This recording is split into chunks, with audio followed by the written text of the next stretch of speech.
ayca amee internet Thiès Info ñu ngi leen di ziar bu baax a baax j'espère que yéen a ngi ci jàmm naka ngeen def ba julli ngeen ci jàmm namoon naa leen de j'espère que yéen a ngi ci jàmm bu baax a baax man maa ngi si jàmm Aïcha ma leen di déwénate bu baax a baax di leen ñaanal baal naa leen baal leen ma àq bu baax a baax lu ma fi mës a wax rek lu nga xamante ne si dëng na wala xaw na kii rek maa ngi ciy jégalu bu baax a baax yéen aussi baal leen ma baal naa leen bu baax a baax parce que tamit des fois ngi say commentaires yoo xamante ne si mooy loolu mais man ak yéen ñoo far wala ñun ak yéen ñoo far ñun yéen a tax ñu nekk fii maa ngi leen di baalu bu baax a baax di leen baal tey ñaan yàlla mu bañ a nekk suñu mujjug tabaski ñu fekk ko ay déwén yu bari comme ni ngeen ko xamee rek Fenêtre sur la géopolitique ñëwaat à chaque fois rek chaque mardi dañuy ànd ak professeur Niang ma bàyyi ko mu saafonteeg yéen nuyoog yéen déwéne ci leen wala ñoo commencé luñ leen indil monsieur Niang. asalaamaaleykum ami internet de Thiès Info ñu ngi leen nuyu bu baax ñu ngi leen di ziar. ma associé wu ci nuyoo yeeg ndokkale yi astu def ci mboolem ñi ñuy teewlu di leen baalu ak di leen baal ak di xam ni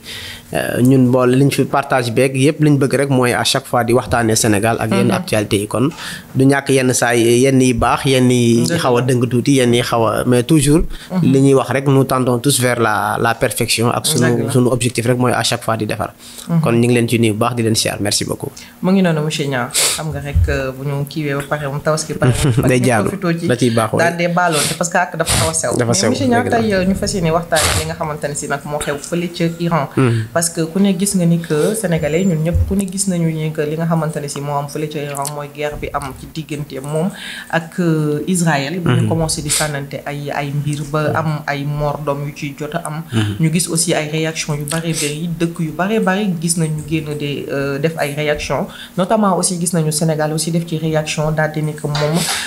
ñi nga xamante ne si ñooy waa Israël nañu arrêté li nga xam ne si moom la ñu nekk di def cessez-le-feu daal la ñu woote maanaam daal na li nga xamante ne si mooy armes yi daal di posé wu waat jàmm dellu si ci diggante ñi nga xamante ne si ñooy Iran ak Israël mu mel ni nag bari na ci ñun ñi nga xamante ne si monsieur Niang ñooy ay sénégalais en fait dañu jékki-jékki rek dégg ne bombardement am na balaa ñu ngay sànnante ay mbir nit ñi ñu ngi dee nit ñi ñu ngi hôpital te xamuñu exactement en fait le fond du problème lan moo indi kan moo njëkk a attaqué wala en fait lan moo wundu exactement li nga xamante ne si mooy guerre bi ñu commencé di gis fële ca Iran te bu ñu deful attention mën na jurul leneen wala mu aboutir ci leneen monsieur Niang problème bi exactement waaw problème bi quand même problème Iran Israël moom mën nañ ko jàngat ci ay facettes yu bari dimension yi ci nekk bari na xam nga géopolitique actuellement bu ñu koy wax li wax rek c'est la somme de plusieurs sciences am na ay causes historiques yoo xam ne lu yàgg la am na ay raisons politiques maanaam ay intérêts yu ñu bokk dans la sous-région dans la région du Moyen-Orient et tout yu leen boole am na aussi des problèmes économiques yenn route commerce international yi yenn ressources naturelles yi leen boole donc vraiment bari na ay facettes yi ñu ci mën a am mais li ñu ci mën a wax rek mooy Iran par exemple dafa am benn tournant décisif bu mu am à partir des années 70 vers la fin des années 70 particulièrement en 1979 ci lañ def seen grande révolution boobu d'ailleurs looloo indi le régime ayatollah bi ñuy wax parce que quand même Iran moom dëkk bu am cosaan la bu am histoire bu am taarix bu yàgg la les Perses quand même mais Israël par contre c'est pas le cas donc mënuñu fay nekk naan problème bu yàgg leen boole et cetera et tout parce que pour dire la vérité Israël 1948 lañ ko créé Israël création volonté Nations Unies la à partir d'un plan de partage de 1947 bu ONU defoon maintenant 1948 la créé Israël nekk officiellement un état donc vraiment foofu c'est pas la peine ñuy wëri ay causes lointaines ay yu leen boole ay yu yàgg et tout parce que yàggul Israël yàggul trop maintenant il partage une région géographique la région du Moyen-Orient ñu nekk fa ñaari puissance am ay vision idéologique yu opposé am ay dimension religieuse tamit ci problème bi mënuñu ko ci génne parce que ku ci nekk dafa am ci loo taxaw Iran république islamique lañ yor Israël c'est des sionistes donc c'est la capitale du judaïsme et c'est un état juif loolu aussi dimension bu ci am solo la boo xam ni xëy na de plus ñuy dem am na yeneen enjeu yu koy xaw a muur mais en réalité enjeu boobu tamit daf ci am solo baax a baax mais nag li gën a aggraver affaire bi actuellement mën nañu c'est des questions militaires d'ordre militaire questions de sécurité Israël dafa gis ne ak ay alliés yu mel ne États-Unis dafa gis ne Iran am arme nucléaire danger la ci moom donc Israël ñoom ñu bëgg a mobiliser toutes leurs forces pour def de telle sorte que ne Iran du am arme nucléaire. pour rappel arme nucléaire dina ci ñëw xëy na peut-être am na nu mu demee ci àdduna bi am na ay puissance yi ñuy wax ni yëpp dafa am ñu koy soxla yu mel ni élèves yi ñuy dégloog yu mel noonu. am na ay conventions yu ci signé ay traité de non prolifération des armes nucléaires des accords de limitation des armes et tout. AIEA agence internationale d'énergie atomique mais yooyu yëpp aussi ay jàngat la yoo xam ne bu ñu ko duggee ba ci biir waxtaan dinañ ci mën a ñëw xool. ci question boobu noonu réellement quel est le fond du problème sur la question fondamentalement. effectivement ñu gis ni que li nga wax sànq rek nappante la jaayante doole la. kon fi mu toll nii aussi États-Unis moom moo nekk ci ginnaaw Israël. bien sûr comme muy attaqué Iran. oui c'est parce que gis nañu aussi tamit Trump daal di génn def benn communiqué ne que Iran dafa waroon signer li nga xamante ne si mooy accord yi bi mu ko proposé moo gënoon mu nekk fii di def ay mort d'homme yi nga xamante ne si ça n'avait aucun sens maanaam mënoon na ko éviter daal bu fekkante ni accepte na prêche bi nga xamante ne si mu ko koy tendre loolu luñ ci mën a wax oui la position américaine par rapport à la question c'est une position bu politique la purement politique. Amérique soutien traditionnel et historique bu Israël la bërki bu yàggul rek je pense ci lii xew ci Gaza conflit boobu pour toujours pour ñu ñuy déglu gën a mën a xam bi résolution am na fa pour ñu ne nañ def vote boo xam ni Israël dañ koy imposer mu arrêter bombardement yi muy def à Gaza mais américains ñoo opposé seen veto le droit de veto daal di bañ état ñu bare d'accord mais droit de veto bi ak ni muy doxee loolu aussi mu nekk benn fonctionnement boo xam ne surtout sunu ndaw yi ñu déglu lañ koy soxla. fonctionnement droit de veto mu nekk lu ñu war a xoolaat. le conseil de sécurité ni muy fonctionner les membres permanents les membres non permanents. 5 membres yu am droit de veto.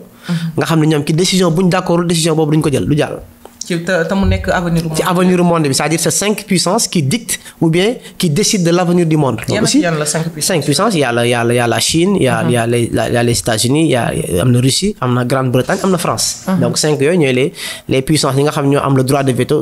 conseil de sécurité am na aussi des membres non permanents. 15 membres yu fa nekk. mais quand même 5 yi ma la wax daal décision yooyu ñoom ñoo koy jël maintenant. sur la question Trump loolu mu waxoon ne. Iran dafa waroon accepter accord bi ñu ko proposé mooy li ñu doon wax tout à l'heure depuis un certain temps Iran dafa am benn programme nucléaire bu muy dérouler parce que nucléaire kuréel gi koy seetu ci àdduna bi c'est l'AIEA agence internationale de l'énergie atomique.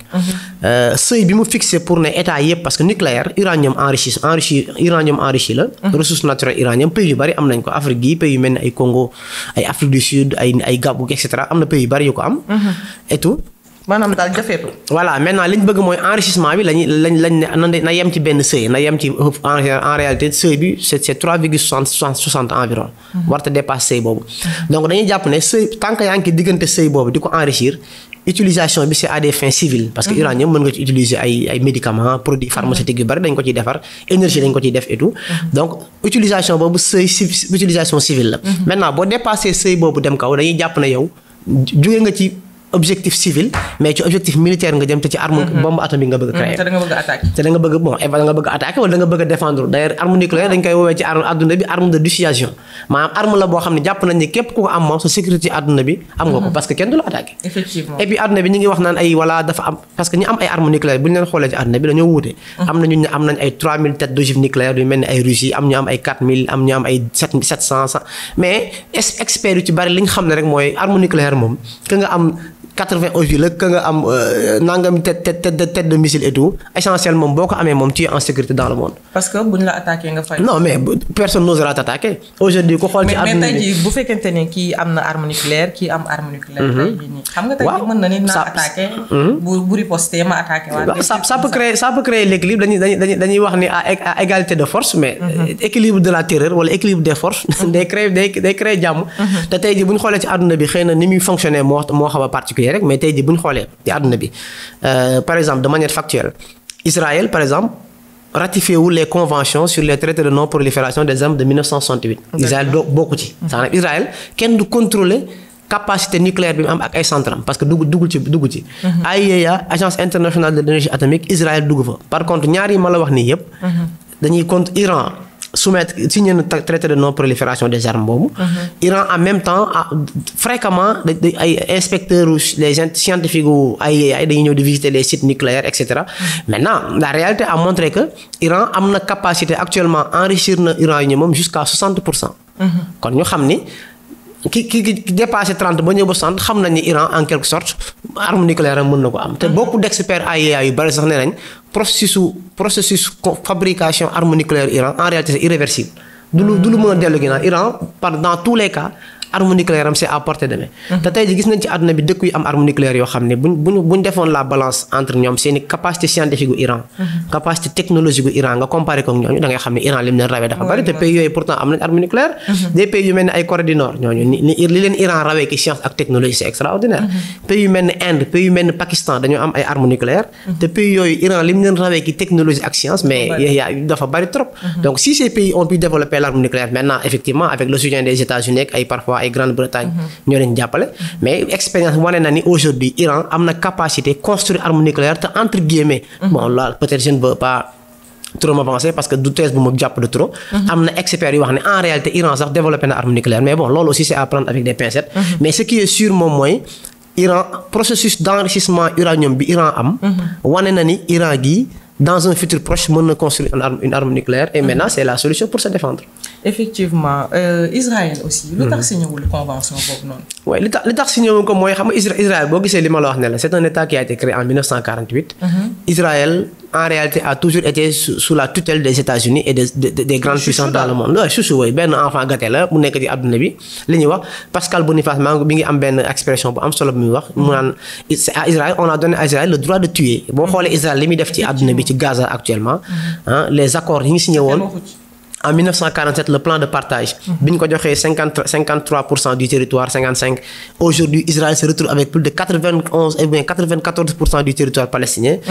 sans te àdduna communauté internationale mënu ci dara à chaque fois quand on met en place des sanctions pour ne na Israël retiré wu ci yenn territoires yi c'est les États-Unis ñoom ñooy poser seen veto bu kenn du ko sanctionner Israël mënuñu ko sanctionner sur le plan économique mënoo ko def sanction diplomatique mënoo ko def ay sanctions de la te àdduna bi tey ji gis nañu kuñ bëgg a sanctionner dañ lay sanctionner Iran depuis presque 40 ans ngi nii Iran sous embargo économique ak ay sanctions internationales lay am sanctions sur son pétrole parce que xam nañu Iran force économique am pétrole la ñu def ko embargo pays yu bari ci àdduna bi da leen tiital donc pour moins que ça ay pays yu bari ci àdduna bi sanctionné nañ leen def leen sanction économique wala ñu defar la embargo mais Israël depuis sa création amul benn sanction bu ko communauté internationale mos a defal loolu di wane ni tamit encore une fois c'est pas de le cacher mais c'est les États-Unis qui sont derrière et qui le protègent. Effectivement ñoom daal maanaam États-Unis fi mu ne nii ñoo bëgg a xeex ak Iran ñu yabal. ñu dugg ci daal. en gros pour wax la fond. y a une phrase tey bu ma dégg bu am solo bu benn expert wax mu ne Israël est en train de faire le sale boulot pour nous les Européens c'est-à-dire le sale boulot mooy ñoom li ñu nangul woon a def parce que ce soit Israël ak ñoom ñëpp. ils ont une peur bleue que Iran am nucléaire maintenant kan moo osé ci ñoom dem attaquer Iran. Israël peut-être kenn ñemee ko maintenant ils envoient tous Israël. d'accord ñu wax ci li nga xamante ne si mooy répercussion politico-économique ci à travers le monde. parce que tey jii guerre bi du ñàkk ni dina am ay conséquences nga xamante ne si logistique des marchandises. bien sûr transport impôt export. ci yenn pays yeeg pétrole beeg yooyu noonu yëpp. nu ci mën a demee noonu. mën na am ay répercussions yu graves quand même. bien na même jusque certains. am na sax ñu dem ba naan ay. oui parce que actuellement y a am na bon d'abord les premiers kii yi mën a xaw a yi am entre ces dernières 24 heures 48 heures là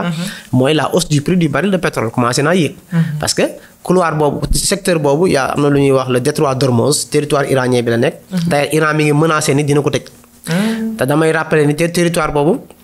en 2012 Obama bi mu fiy nekk président aux États-Unis li muy nekk démocrate te ku xam Amérique ak seen tradition historique xam ni c'est rarement de voir les présidents démocrates américains di engagé xeex. donc en principe dina am nag mais bariwul.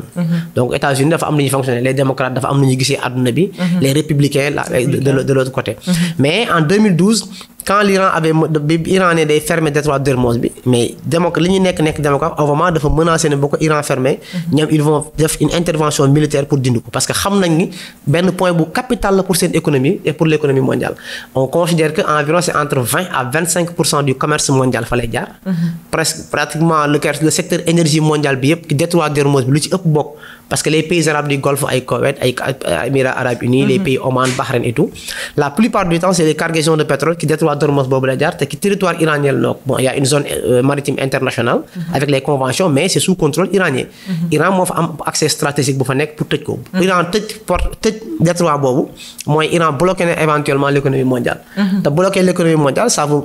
ni muy répercuter c'est très simple inflation lay indi yenn prix yu mel ni ay pétrole gaz yéeg te prix yooyu bu yéegee pratiquement tous suit yenn matières premières yi yenn produits alimentaires yi yenn denrées dans certains pays Afrique gi comme ni nga waxee kon du ci échappé wu te Iran exclure nee na si c'est les bombardements se poursuivent bu guerre bi demee dina ko continuer ah oui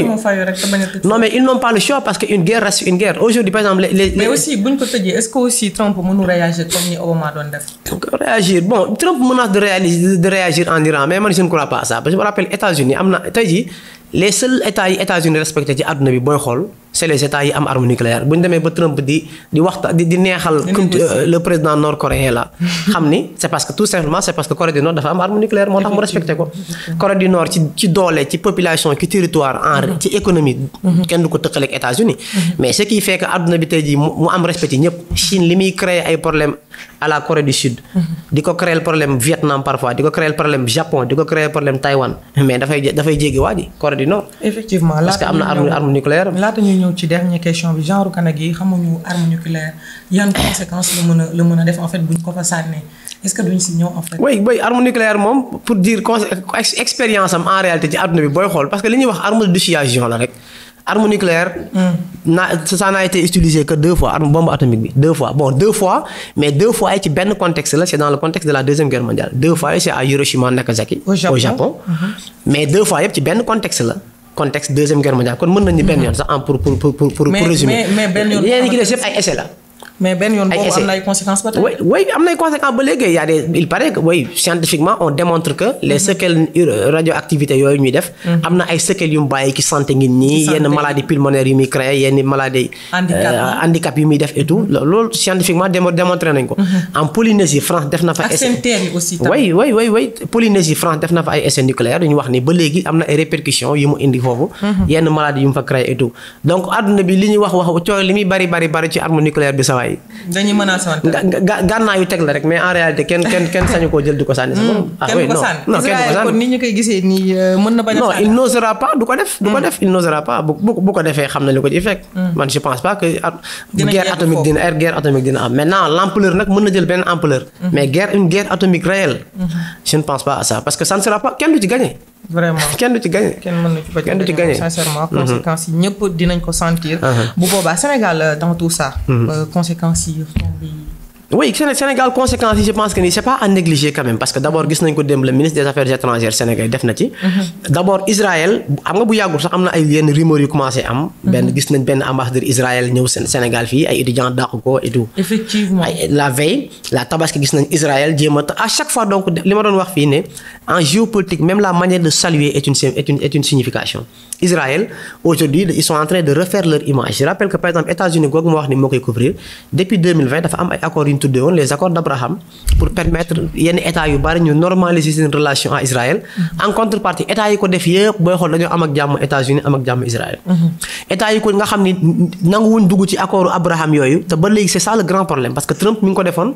en 2020 vers la fin de son mandat. waa ji bi mu ñëwee Biden jëlu ko woon mais tous les états yi ci àdduna bi yi signé wul woon les accords d'Abraham là boo xoolee bu baax États-Unis dafa commencé dina indi problème. bu ñu demee ba tey gi naan États-Unis booyee na Sénégal ci liste rouge ci ay affaire immigration mais Sénégal en quoi le Sénégal constitue un danger. entre guillemets quand même. Sénégalais ak trajectoire historique immigration bi Sénégalais am dans le monde nga xam ni Sénégalais c'est un peuple boo xam ne fu ñu dem dañuy intégré wu. effectivement sur le plan social il s'intègre socialement il s'intègre politiquement. amuñu yenn problème yi ay trafic drogue ak yi ñuy créer yenn kii doo leen ci dégg. bu ñu demee bay citer mais c'est une sorte de menace que les États-Unis sont en train de poser pour weñ loxo état yi ne leen voilà soit vous normalisez vos relations avec lépp li ñuy def ñoom ñu ngi koy gis quand même. yooyu c'est des problèmes. boo gisee problème. maanaam mooy gisoon na benn vidéo rek sama ci benn réseau social. mooy ambassadeur israélien. oui ñu ko yuuxoo di ko yéenaan ko vive la Palestine. des trucs comme ça. oui parce que la position du Sénégal ci affaire boobu mais c'est une position qui est claire et qui ne se cache pas. effectivement mais est-ce que tey jii kon ñoom dañu nar a sanctionner bon je dirais pas sanctionner c'est un grand mot sax mais. non c'est pas un grand mot hein. di la xool nii rek c'est pas un grand mot. c'est pas un grand mais bien je donne un exemple actuellement Sénégal par exemple j'ai parlé tout à l'heure bi ñuy lax ci conséquences globalement dans le monde et en Afrique particulièrement xaw nañoo laal la question de l'énergie nee naa la effectivement côté boobu ressources naturelles ressources yi fa gën a am solo c'est des ressources énergétiques pétrole gaz la te avec ce risque là flambée des prix mën na am inflation te mën na laal lu bari sur l'économie mondiale. Sénégal gi dafa nekk pays producteur de pétrole et de gaz. Et Sénégal qualité gaz bi gën ci gaz yi la ma c'est du gaz naturel liquéfié la am. ak pétrole. mi ngi produire c'est vrai mënuñu tëkkale Sénégal ak yenn pays arabes yi nga xam dañuy produire ay 1 million de barils par jour. La capacité du Sénégal c'est entre 100 et 100 millions de barils etc. par jour. D'accord ñooñu ko ëpp doole. Mais quand même le Sénégal est un pays exportateur de pétrole qui a besoin du marché pétrolier mondial pour écouler sa production. Tey jii am na noo xam ne bu ñu demee woon sax yooyu ñeme nañ ko def ay sanctions embargo la et mën na nekk te mais nag man yi sew yi ma gën a xaar dafa am ay points yoo xam ni ñun dañ ko xaw a xeeb parce que bu ñu nee conséquence dañuy xaw a ragal conséquence politique mais am na conséquence yu gën a grave loolu mais je vous donne un exemple par exemple man démb dama déglu benn imam ñu koy wax Oustaz Mor Kébé c'est l'occasion de le dire dama ko bon il fait partie des groupes ci groupe salafiste yi nekk Sénégal fii la bokk mais mu wax carrément ne ñoom en général faral Israël ñun mu waxee Israël lañ gën a faral sax que Iran ci conflit bu mel ni mais loolu c'est extrêmement dangereux xam nga loolu day créer fossé ci société sénégalaise bi. parce que commencé na Sénégal dafa am nu ñu gisee àdduna am nu ñu gisee diine mos naa la ko wax fi ne la. dimension religion dafa am dañ ko mooñaale ak nation sénégalaise. dafa am le principe d'état nation am na état yoo xam ni seen ni ñu juddoo diine mënu fa am doole trop. mais Sénégal ni ñu ko sosoo ak Sénégal ni mu bindoo. sociologie réew mi ni mu bindoo dans tous les cas diine dafay am solo. maintenant ban façon diine lay doon nag là c'est l'autre problème. et là je me dis que ni dafa am benn dimension boo xam ne il faut que ñu bàyyi ko xel mooy il est grand temps que ñun Sénégalais ñu jéem a xàmmee l'Arabie saoudite politique ak l'Arabie saoudite religion. c'est-à-dire nekk fii à chaque fois bëgg a basé ci lu ñu wax ngaan Arabie saoudite parce que li mu wax moom mooy wane na ni moom li mu wax mooy. ñoom ànd ak Israël moo leen gën a ànd ak Iran mais loolu c'est extrêmement dangereux. ça se fait pas mais loolu fan la ko teg en fait. non fi mu ko teg il s'est basé ci ñu bari erreur bi ñuy def. sur la confusion. historique et géopolitique bi am. ci affaire sunnisme ak chiisme. débat bu compliqué la boo xam ne boo ko duggee dafa technique de bon je dis pas dafa technique pour nga mel ni ko mais quand même wax dëgg yàlla je le dis humblement ñi jàng ci histoire islam. xam nañ loolu te ñi jàng islam. réero yi am ci buntu diine islam yi religion musulmane ay pàcc la am na ñoo xam ne seen façon islam ni ñu koy dundee bu ñu ñëwoon fii yow Sénégal nga nekk soufi ni nga koy dundee fii dalay choqué mais l'islam dafa teel a jàngale diversité dafa jàngale ne am na ay fondamentaux yoo xam ne ñun bu ñu ko bokkee rek yeneen kii yëpp mën nañu ko wute par exemple je prends dimension bi nga xam ne jullit yi ci lañu war a d'accord nga xam ne waruñ cee wute mooy ashhadu an la ilaha illallah je rappelle que Serigne Touba Cheikh Ahmadou Bamba am na xasida bi muy wax yallaahu yaa muhallibal xulub xallib xulubana wa ahrina bi hubbi kulli muslimin wa najjina min sharri kulli mujrimin mu ne yàlla nag ma wuññil sama xol ba ma bëgg képp kuy wax ashhadu an la ilaha illallah ma bëgg la donc ñun waaw donc fii Sénégal ay nit yu def fatwa di jóg li mu wax nii c'est extrêmement dangereux te man j'attends que communauté salafiste yi man am na ñu bari ñu ma ci xam dama ne ñoom ñëpp la quand même mais li mu wax nii c'est à rectifier parce que ça n'a pas de fondement historique jum na ci islam deuxièmement sur le plan politique sur le plan géopolitique bi mu doon jéem a orienter débat bi di wax foofu il fait une grosse erreur. Israël est 10 000 fois plus dangereux que l'Iran à travers le monde arabo-musulman. Et je rappelle que aujourd'hui fi ma koy tontoo na dem lire livre ku mel ne Samuel Huntington. livre bu si bi noonu tuddee ko le choc des civilisations. dafa am affaire yu xew yoo xam ne léegi réponse bi nekkul rek ci ay ñëw toog nii am boog benn jàngat boo ci am nii wax. parce que mën nga wax boo xam ne yow dimension wax bi sax pratiquement mesuré ko man c'est extrêmement dangereux je réitère ci point boobu mais Huntington ci kii boobu bi muy wax dans les civilisations il a parlé des civilisations du confucianisme mooy les chinois la civilisation japonaise la civilisation occidentale bi ay occident yeeg ay kii yi bokk ñoom ñëpp mais bi mu yegsee ci islam dafa wax ni la civilisation islamique la civilisation islamique c'est le monde arabo-musulman et il y a une différence encore à faire entre islam et arabe bokkul ça n'a absolument rien à voir ñun Sénégal nous sommes pas un pays arabe mais nous sommes un pays musulman boo xam ne trajectoire islam dafa bokk ci suñu réew te diversité yooyu ñuy wax sunnisme ak ay chiisme et tout c'est vrai que lu am la mais tey jii ñun ñii Sénégal indi fi débat boobu ba am yenn position yoo ci jël publiquement di ko waxee nii c'est grave mais c'est extrêmement grave et c'est vraiment quelque chose qu'il faut rectifier mu ngi doon monsieur Niang voilà ñu ngi rafetlu jotaay bi di wax ni débat bi lii rek lañ ci jublu woon wax ci voilà cri de cœur bi c'est vraiment parce que point bi moom point bu ñu ñor la nag parce que point la yoo xam ni damay wax ni ay bi ayu jàmbur la mais ñun Sénégal nañ mel ay bi mën na dem ba indi féewaloo ci suñu diggante actuellement ni ñu mel voilà point di wut fu mu par c'est-à-dire bu wuute di am ñun mën nañu wuute ci leneen mais war ñoo mën a wuute ci point bi nga xam ne ñun ñoo bokk intérêt à travers le pays te suñu état dafa jël benn position la position de l'état du Sénégal dafa leer dani dafa condamner attaque Israël li maintenant nekk fii nag bëgg fee indi beneen façon wax loolu c'est extrêmement dangereux di stigmatiser l'Iran c'est pas le moment de le faire. mu ngi noonu monsieur Niang c'est toujours un plaisir de vous écouter. ñu bàyyi la nga tàggatoo voilà sant bu baax ñu ngi doon teewlu di leen wax ni c'était juste un moment de partage pour joxe suñu réflexion ci sujet bi nga xam li ñuy wax rek après tout mooy ñaan yàlla jàmm am parce que quand même lii lu mu mënti lu ñu ko mënti woowee guerre la tudd guerre c'est une guerre on parle de bombardement on parle de missiles balistiques on parle de drone on parle de et cetera de vraiment yu ay armement yu doy waar yu ci nar a am yoo xam ni ñaanuñu ko yàlla donc souhaitons que parce que après tout toute guerre termine sur autour d'une table de négociation nañ ko négocier et puis que mu jeex parce que la paix jàmm quand même wax dëgg yàlla li ñuy wax lu ñaari soxla yu waaye am daa fekk jàmm jiitu ji. dëgg la merci. Kana. waaw di remercier sunu technicienne Kana Satou ak mboolem ñu teewoon ci appareil technique bi quand même. Kana Satou ñu ngi lay ziar. mu ngi noonu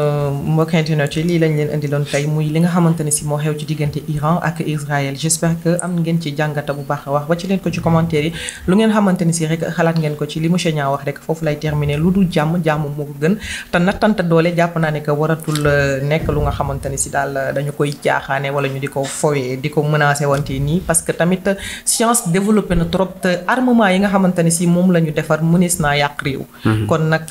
yàlla dolli jàmm yàlla dolli sutura ceci la fa daal di am ci diggante ñoom ñooñu ba ñëpp mën cee gis seen bopp parce que nag ñu bañ cee wut parloo parce que ay du yam ci bopp borom te ñun moom comme suñu toon nii nag réew mu ndaw lañu rek taluñu ko attanuñu ko wax dëgg yàlla na yàlla def sutura yàlla def jàmm ci monde entier bi yëpp ay ca mbokkente ne ci maa ngi leen di ziar bu baax a baax ñu joxante dig daje ba mardi prochain incha allah Kana Satou ak Demba ñoo nekkoon ci technique bi ma leen di jaajëfal bu baax a baax jaajëfal monsieur Niang mi ñuy àndal saa su ne jaajëfal équipe technique Thiès Info bi yëpp ba beneen incha allah